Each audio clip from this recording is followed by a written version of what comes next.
but I think the best way to think about harmony is to make something that sounds very complex, for example, like this, to, oh, well, that's a dominant chord with the triad over it, right? So there are these upper structure triads, as we refer to them. That's one way to approach it. So if we had a dominant chord, let's go through some of them together. One of the processes that I do here is I'll just take like a major chord and move it up, in half steps, just to see what everything might be. And some of you might be familiar with this already as well. So there's a C major. That's just giving us our doubled root, third and fifth. That's a little weird. That's a flat 9. I mean, now you brought an interesting point up too, Max, which is you could think about it as a extension, but really it's just a D flat triad, and that's almost, because the piano is so visual, it's almost easier to see it that way than to think about the extensions. But as they said in my audition at Manhattan School, it's good to have two cars in your garage and both of them work. So the other way of looking at it would be the extensions: flat 9, 4, sharp 5. Okay, maybe not. It refuses. It says, yeah, no chord. Sorry. Yeah. We're only only a couple of hours into the new year, or a couple days into the new year, and already I'm getting in C. So yeah, we'll see how it goes. D is a really useful one. That's your sharp 11, 9, sharp 11, and 13. E flat is a nice one. Sharp 9 chord, and I write all these out. You can use Roman numerals. I'm not sure if you use that particular approach, Max, but that's helpful. So that's like a major 2 triad, like an uppercase I triad, because that's the 2 of C. The flat 3 of C triad would be giving you a sharp 9. Here's a spicy one that's going to be another in C. Really nice sound though. You might still file these away even if it's not functional. I remember my teacher in graduate school, George Colligan, check him out, from Columbia, Maryland, amazing player. He played this as an altered dominant, which if you took out one of the notes, you see it's an altered dominant, but he put the major 7th on there. So it's like an E triad. It's okay, so the sound is complex. But if you took your same idea just a step further, it's actually superimposed, E major 7 over a C7. It's a polychord, really, maybe would be a better name than an upper structure at that point. And you brought up Tchaikovsky, and some of those, great Russian composers would combine 2 different triads that maybe even had nothing to do with each other as well. For example, like let's just take a C triad and a let's take a D flat triad, or a D flat minor triad. Right, Stravinsky did this stuff in The Rite of Spring. He would take like 2 really beautiful sounding triads separately, and then compose with them in that way. Or, John Williams uses triads a lot as well, like in the Star Wars stuff. What is it? Right, it's all triads. It's like A, C, A, E flat, D, C, just planing triads.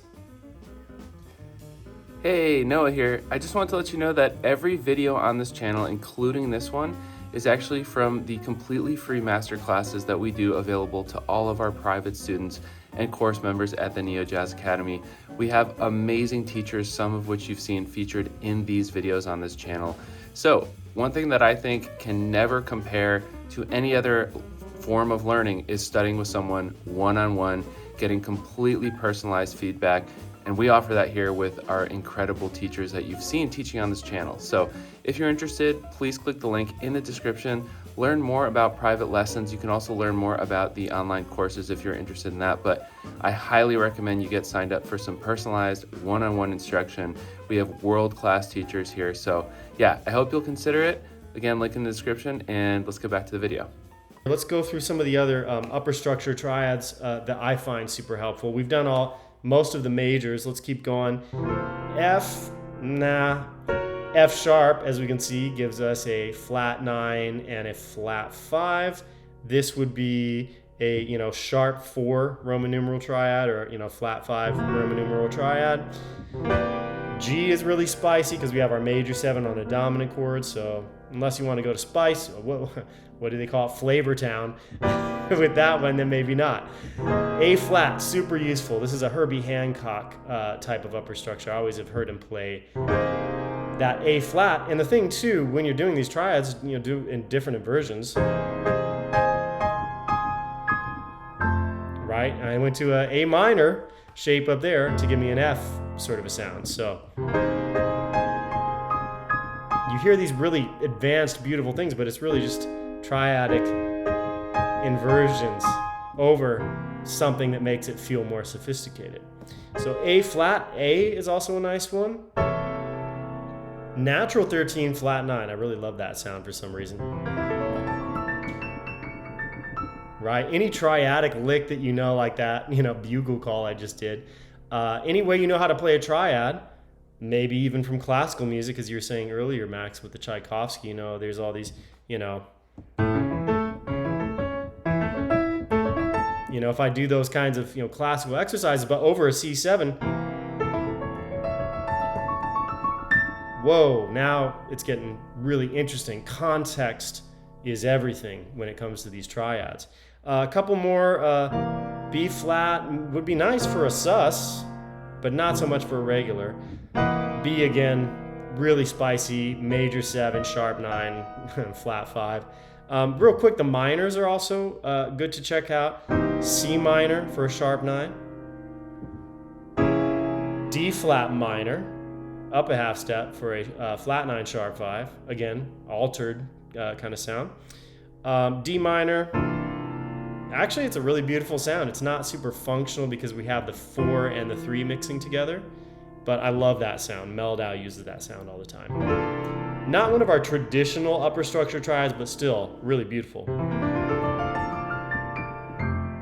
Especially if you know how to voice lead and resolve it. Moving on, E flat or D sharp minor. Great sound. Sharp 9, flat 5. Okay, F minor. Interesting, but not super helpful. So F minor, F sharp minor, yes, nice. 13 with a flat 9 here and a sharp 11 here. So when you're going through these two, just make a note of the emotion too. It's like these triads, the way that you lay them out, have very particular feelings, and we all have associations with particular sounds. Or you might even have synesthesia, where different senses get blended together when you hear music, which is a really interesting topic. G minor, it's giving us a 9th. I could take or leave that one. I would probably leave that one out. A flat minor, again, Spice Town, not necessarily helpful. A minor, giving us a 13 and a root and a third. I wouldn't necessarily do that. B flat minor, nothing, and B minor, nothing. So go through. Just because I say nothing, I'm saying it's like not functionally relevant to a dominant chord. However, it still is totally a cool sound, like B major over C7.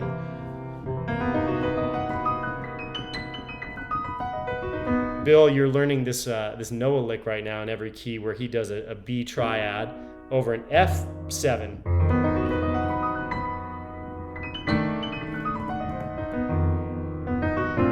Right? He's basically doing a tritone away from F, that tritone sub. So again, Noah's written tons of this stuff where we use a triad in a really cool way. Maybe we don't even use the triad in any sort of creative way in how we run it. We just run it up and down the scale.